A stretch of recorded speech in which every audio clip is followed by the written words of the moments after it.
We are facing unprecedented challenges in this market. Mitigate the supply chain risks and ensure. John! Are you all right?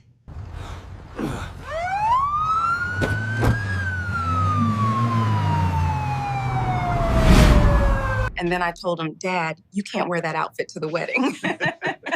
You always did have an opinion on my style. He knows you're right, though.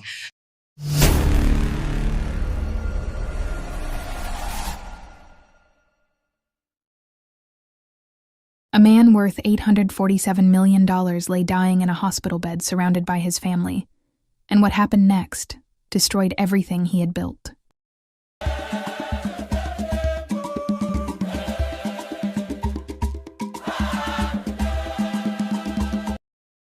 If you've ever wondered who would truly be there when you fall, you need to hear this story. Hit that like button right now and subscribe, because what happens next will change how you see the people closest to you forever. Now, let me take you back to where it all began. Abuja City. 2023, the skyline glittered like scattered diamonds against the night. And at the heart of it all stood Maxwell Aerospace Holdings, a name that commanded respect across 3 continents. Richard Maxwell built it from nothing. 42 years ago, he was a mechanic's son with grease under his fingernails and fire in his belly. Now, at 71, he owned the largest private aviation company in West Africa. 63 aircraft, 4,000 employees, a legacy carved in steel and ambition. But empires aren't built by soft men. Richard was hard, demanding. He measured success in numbers and people in productivity. His wife, Margaret, learned early in their marriage that love came with conditions. His 3 children, Daniel, Victoria, and Marcus, grew up knowing that affection was earned, not given. "Weakness is a luxury we cannot afford," Richard would say at the dinner table, his voice like gravel. "The world respects strength. Remember that." Daniel remembered. At 45, he'd become a carbon copy of his father. CEO of the company's commercial division, married to corporate law attorney Jennifer, father to 2 children he barely knew. Success looked good on paper. But paper doesn't keep you warm at night. Victoria was different. At 42, she'd spent her life trying to be enough. An executive vice president with impeccable credentials, married to investment banker Thomas, mother to 3. She wore her achievements like armor, hoping one day her father would say those 3 words, "I'm proud of you." He never did. Then there was Marcus, the youngest at 38. The disappointment. He'd walked away from the family business 12 years ago to become a high school teacher. Richard hadn't spoken to him since, not at holidays, not at birthdays, not even when Marcus's daughter Emma was born. He chose poverty over legacy, Richard told anyone who'd listen. "He's dead to me." But Margaret knew better. She'd watch her husband sometimes, late at night, standing at his office window, staring at nothing. The empire was there. The money was there. But something essential had gone missing along the way. They'd drifted apart years ago, she and Richard. Their conversations became transactional. Their home became a museum of memories that neither wanted to dust off and examine. She'd built her own life. Charity galas, book clubs, art exhibitions. Anything to fill the silence. Richard noticed. He noticed everything. The way Daniel's calls always had an agenda. The way Victoria's laughter sounded hollow at family dinners. The way Margaret looked through him instead of at him. The way Marcus's name hung in the air like smoke from a fire everyone pretended wasn't burning. 71 years old, and he'd won everything except the one thing that mattered. So he made a decision that would change everything. Dr. Samuel Patterson had been Richard's physician for 20 years. They'd played golf together, shared whiskey, buried secrets. When Richard walked into his office that Tuesday morning, Samuel knew something was wrong, not with Richard's health, with his heart. "I need you to help me die," Richard said. Samuel's coffee cup stopped halfway to his lips. "Not literally," Richard continued. I need you to tell my family I have stage 4 pancreatic cancer. 6 months to live. Maybe less. The silence stretched like a wire about to snap. Richard, that's necessary, Richard interrupted. I've built an empire, Samuel. Sacrificed everything. And I need to know if any of them actually give a damn, or if they're just waiting for me to die so they can divide the spoils. You can't fake terminal cancer. I can. We can. You'll be my doctor on record. We'll fabricate the reports, stage the symptoms. I'll do the rest. Samuel stared at his old friend and saw something he'd never seen before. Fear. Not of death. Of having lived wrong. If you do this, Samuel said slowly, and they fail, you'll have your answer. But you might not like what you learn. Richard's jaw tightened. That's a risk I'm willing to take. 3 days later, the family was summoned to Richard's private study. Daniel arrived first, already checking his phone. Victoria came with Thomas, her smile professionally in place. Margaret sat in the corner, her hands folded in her lap like a prayer no one was listening to. Marcus wasn't invited.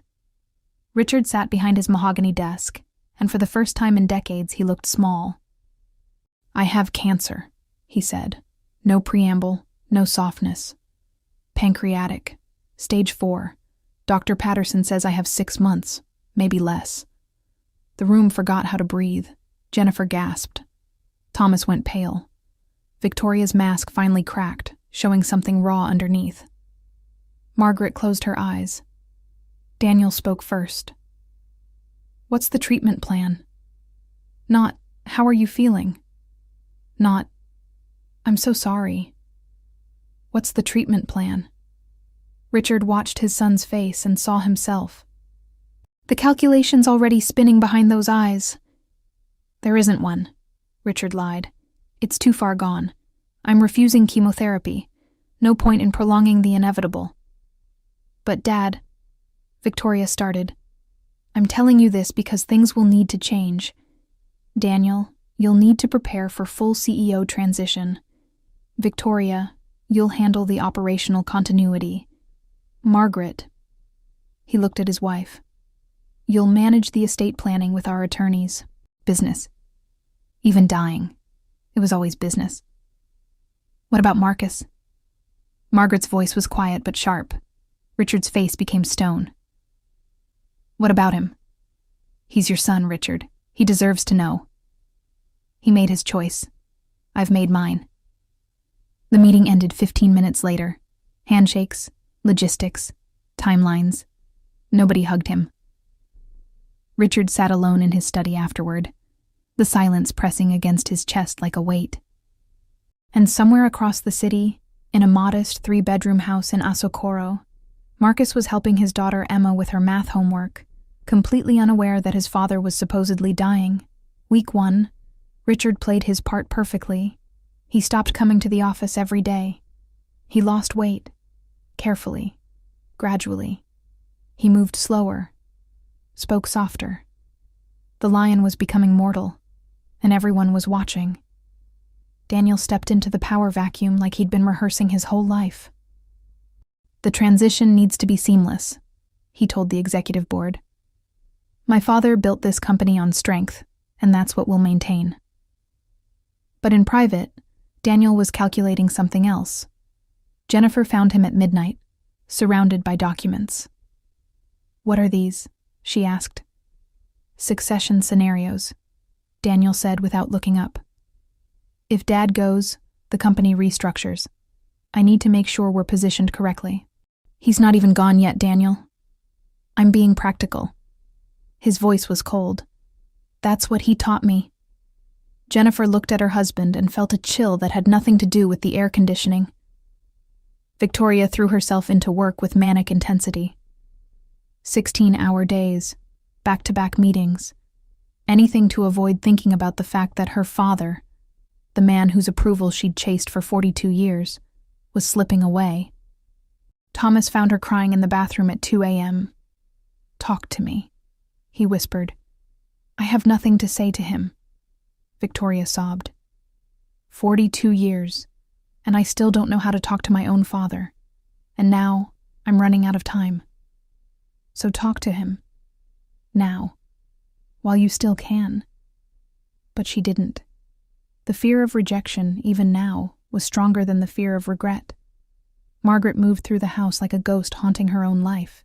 She made doctor's appointments for Richard, organized his medication, spoke to attorneys about the estate. She did everything a wife was supposed to do, except hold his hand. They slept in the same bed, separated by 12 inches that might as well have been 12 miles. Richard would lie awake, listening to her breathe, wondering when they'd become strangers who shared an address. One night, she spoke into the darkness. "Did you ever love me, Richard?" The question hung in the air like a sword. "Yes," he said, and it was true. "But I don't think I knew how to show it." "No," Margaret whispered. "You didn't." Neither of them slept that night. Week 2. Richard's symptoms worsened. He started using a cane. His appetite decreased.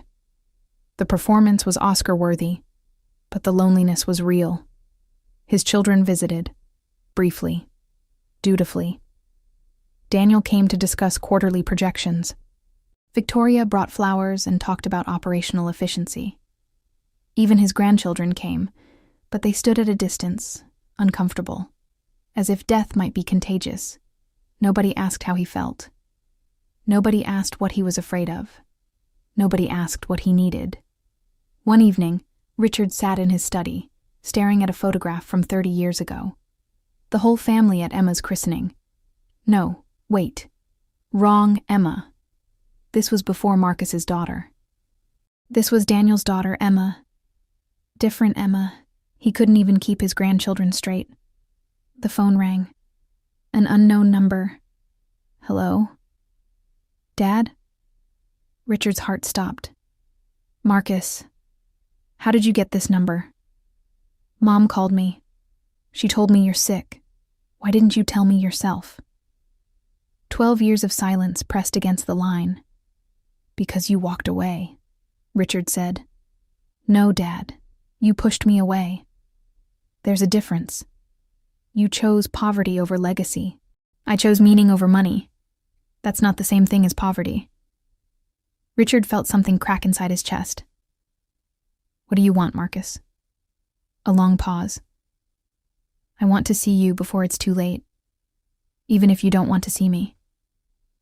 Richard opened his mouth, closed it, opened it again. Fine, he said. Come tomorrow, 2 o'clock. He hung up before Marcus could respond. That night, Richard couldn't sleep. He kept thinking about the boy who used to follow him around the hangar, asking questions about every bolt and wire. The teenager who'd said he wanted to be just like his father. The man who'd finally said no. Maybe Marcus was the only one who'd ever really seen him. And maybe that's why Richard had pushed him away. Marcus arrived at 2 p.m. exactly. He drove a 10-year-old Toyota. He wore jeans and a button-down shirt with a small stain on the collar. He looked nothing like a Maxwell. He looked happy. Richard watched from the window as Marcus got out of the car, and for a moment, he saw the little boy who used to run into his arms after business trips, before Richard had trained that vulnerability out of him. Margaret opened the door. Marcus hugged her. Fully. Completely. The way people hug when they mean it. Richard couldn't remember the last time someone had hugged him like that. Marcus walked into the study. Father and son stood 3 feet apart, separated by 12 years and 1,000 unspoken words. You look good, Marcus said. I'm dying, Richard replied. Yeah, well, you're still here. That counts for something. They sat. The silence was heavy but not hostile. How's Emma? Richard asked. His granddaughter, the one he'd never met. She's 12 now, smart as hell. Wants to be an aerospace engineer. Something flickered across Richard's face. Really? Yeah. She doesn't know it yet, but she's got you in her. The good parts. Richard's throat tightened. There aren't many good parts. That's not true, Dad. You taught me about discipline, about commitment, about finishing what you start. Those are good things. You forgot to teach us about grace, about forgiveness, about being human. Being human is expensive, Richard said quietly. No, Dad. Being inhuman is expensive. Look around. You've got everything, and you're dying alone. The words hit like bullets. I'm not alone. Your mother is here. Your brother, your sister. Are they, though? Really? Marcus leaned forward. When's the last time any of them asked what you're afraid of? When's the last time Mom held your hand? When's the last time you felt like a person instead of a balance sheet? Richard had no answer. Marcus stood up, walked to the window, looked out at the estate that meant everything and nothing. You know what I remember most about being a kid? Marcus said. Not the money, not the big house. I remember one Saturday when I was 8. You took me to the hangar, just us. And you let me sit in the cockpit of a Cessna, and you explained how everything worked. You were patient. You were present. You were Dad. Richard's vision blurred. And then somewhere along the way, you stopped being Dad and became Richard Maxwell, CEO. And we all became employees in the family business. Even Mom. I was building something, Richard said, his voice cracking. I know. But you can't hug an empire, Dad. You can't grow old with a quarterly report. And when you die, really die, the company will mourn for a day and move on.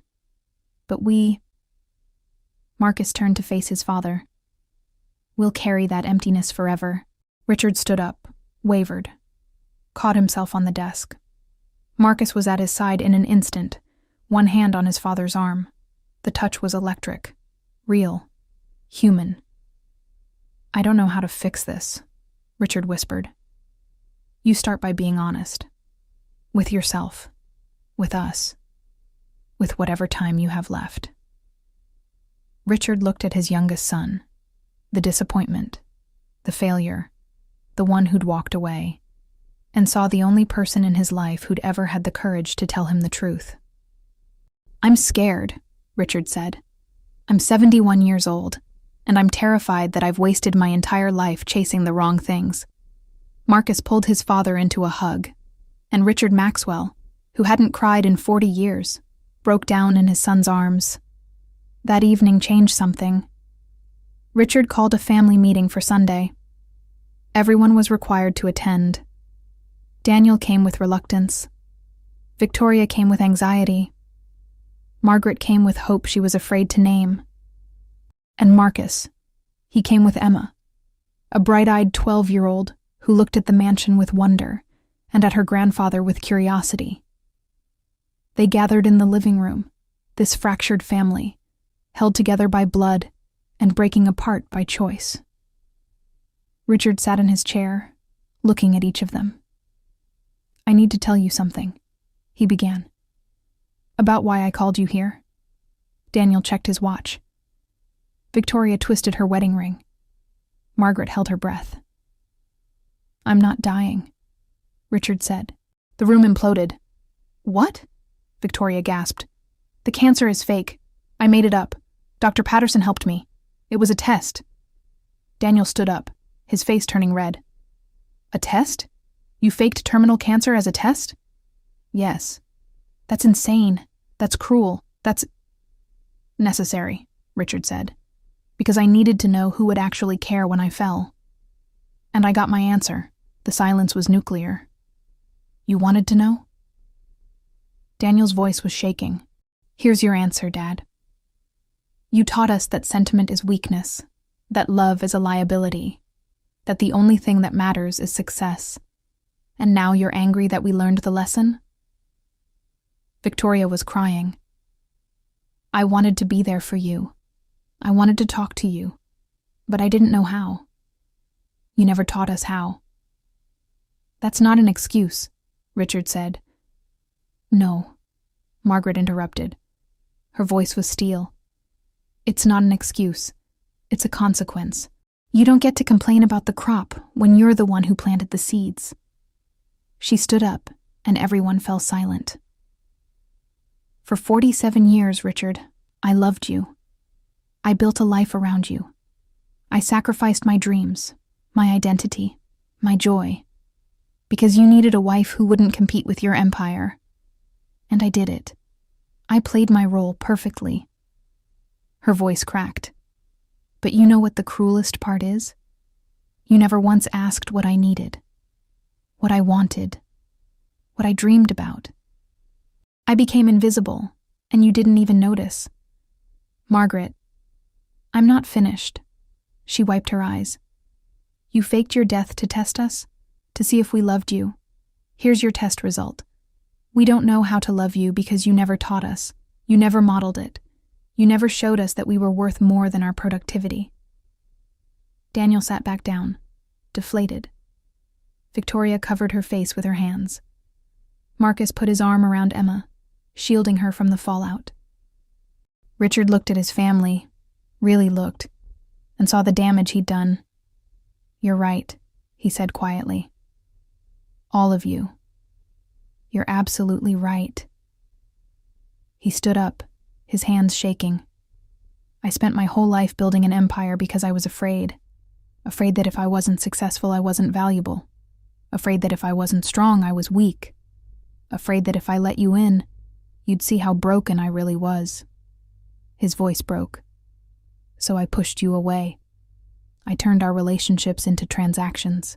I measured your worth in achievements instead of in just being my children, being my wife, being human. He looked at Margaret. You were never invisible to me. You were the only real thing in my life. And I was so terrified of losing you that I pushed you away first. I'm so sorry. He looked at Daniel.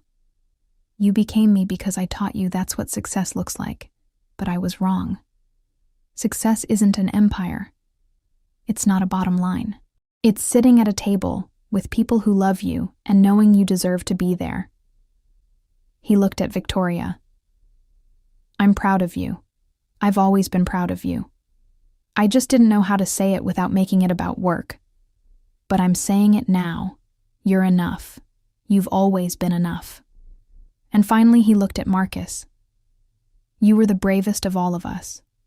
You saw what this life was becoming, and you walked away. You chose love over legacy. And you were right. God, you were so right.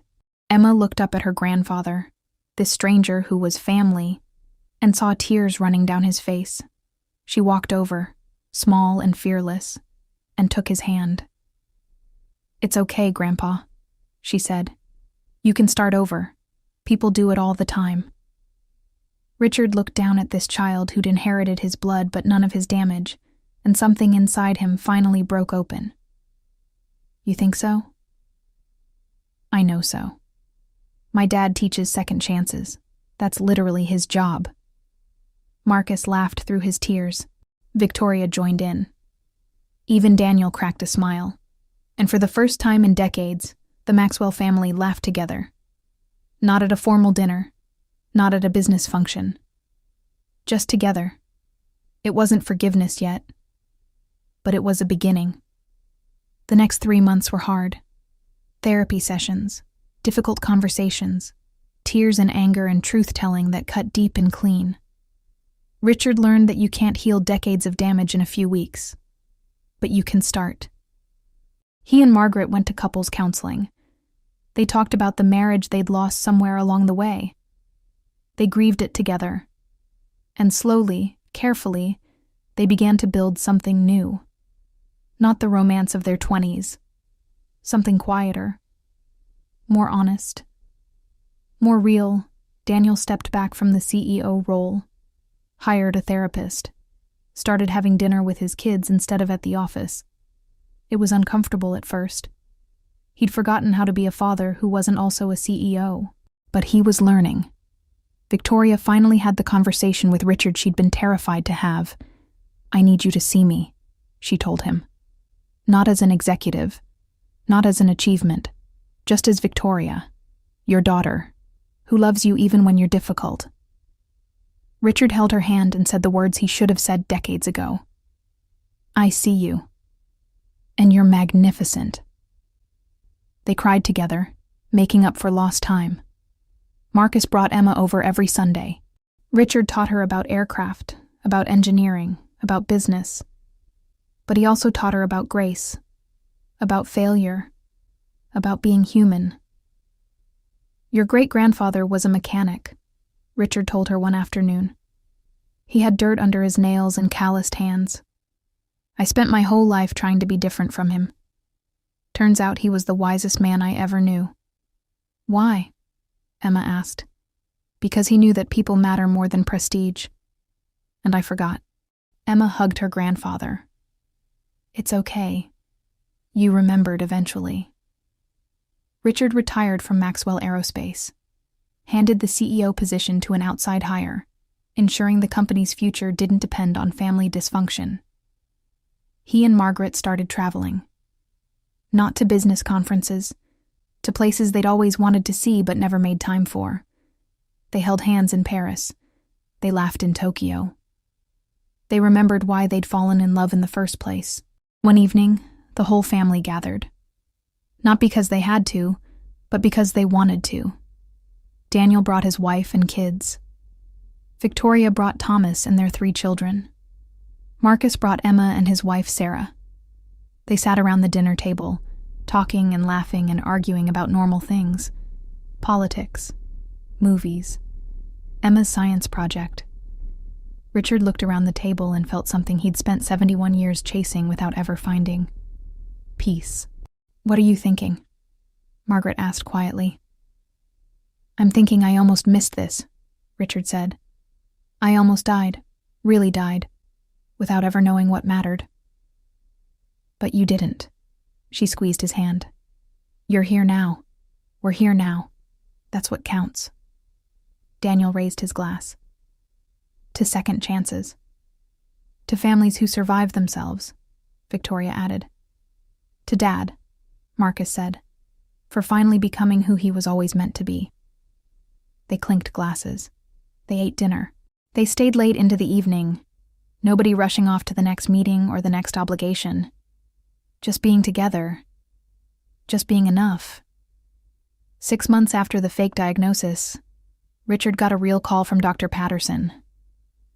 I need you to come in, Samuel said. His voice was different. Richard went alone. Didn't tell the family. Some things you face by yourself first. Samuel's office felt smaller than he remembered. Your routine physical came back with some concerns, Samuel said carefully. Your heart. There's significant arterial blockage. You need surgery. Soon. Richard sat very still. How serious? Serious enough that we shouldn't wait. But the prognosis is good if we act quickly. Real mortality, real stakes, real fear. And Richard's first thought wasn't about the company or the estate or the legacy. It was about Sunday dinners, about Emma's science fair next month, about the trip to Greece he'd promised Margaret, about finally becoming the father his children deserved. Okay, Richard said. Schedule it. This time, when he told his family, he told them the truth. And this time, they responded with truth too. Daniel took a leave of absence. The company will survive without me. You're more important. Victoria showed up at the hospital with a playlist of their favorite songs from her childhood. In case you're nervous, music helps. Margaret never left his side. Held his hand through pre-op. Whispered, I love you, as they wheeled him away. And Marcus brought Emma, who gave her grandfather a drawing of an airplane with, Come back to us, written across the wings. The surgery lasted 7 hours. Richard woke up in recovery to find his entire family there, not out of obligation, not out of duty, out of love, the real kind, the kind that shows up even when it's inconvenient, even when it's scary, even when you don't have all the words. Hey, Dad, Marcus said, smiling. Welcome back. Richard looked at his family, imperfect, complicated, beautiful, and realized something profound. He'd spent 71 years building an empire, but they'd spent 6 months building something better. A family, not perfect, not healed completely, but present, trying, loving each other through the mess. I passed, Richard whispered. What?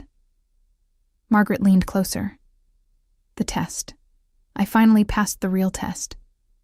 Because the real test was never whether they loved him. It was whether he could learn to receive love, to be vulnerable, to be human. And he'd finally learned, not because he was dying, but because he'd chosen to start living. Richard Maxwell lived another 15 years. He never went back to running the company. He consulted occasionally, mentored young entrepreneurs, but his real work was closer to home. He learned all his grandchildren's names, their favorite foods, their dreams. He showed up to soccer games and dance recitals. He became, finally, the grandfather he'd never been a father. He and Margaret fell in love again, slowly, daily. In small moments over coffee and in quiet conversations before sleep. He reconciled with Daniel, who learned to measure success in memories instead of markets. He celebrated Victoria, who finally stopped seeking approval and started living her own definition of enough. And he thanked Marcus, over and over, for having the courage to walk away so Richard could find his way back. When Richard Maxwell finally died at 86, it wasn't in a hospital. It was at home, surrounded by family, after Sunday dinner. His last words were to Margaret, "Thank you for waiting for me to find my way home." She kissed his forehead and whispered, "I'd wait 1,000 years." The funeral was massive. Business leaders from around the world, politicians, celebrities. But the eulogy wasn't given by a CEO or a dignitary. It was given by Emma, now 27, an aerospace engineer at her grandfather's company. "My grandpa used to say that he wasted his life building an empire," she told the crowd. But that's not true. He didn't waste it. He invested it in the wrong things for a long time. And then he had the courage to start over. She looked at her family, at her father Marcus, at her uncle Daniel, at her aunt Victoria, at her grandmother Margaret. He taught us that it's never too late to change. Never too late to say sorry. Never too late to choose love over legacy. And that's the real empire he left behind. Not buildings or planes or money. She smiled through her tears. He left behind a family who knows how to love each other through the hard parts, who knows how to show up, who knows that people are always more valuable than profit. That's the Maxwell legacy now, and I'm proud to carry his name. So here's my question for you. If someone tested your love today, would you pass? Not with words, with presence, not with gifts, with time, not with perfection, with truth. Richard Maxwell almost died without ever living, but he chose differently, and it changed everything. What will you choose? Drop a comment below and tell me. Who in your life needs to know they matter more than what they produce? Who needs to hear, "I love you," instead of, "I'm proud of you"? Share this story with someone who needs to hear it. And if this hit you where it counts, subscribe, because every week I bring you stories that remind us what really matters. Life's too short to love the wrong things. Choose wisely. Choose now. Because unlike Richard Maxwell, we might not get a second chance to pass the real test.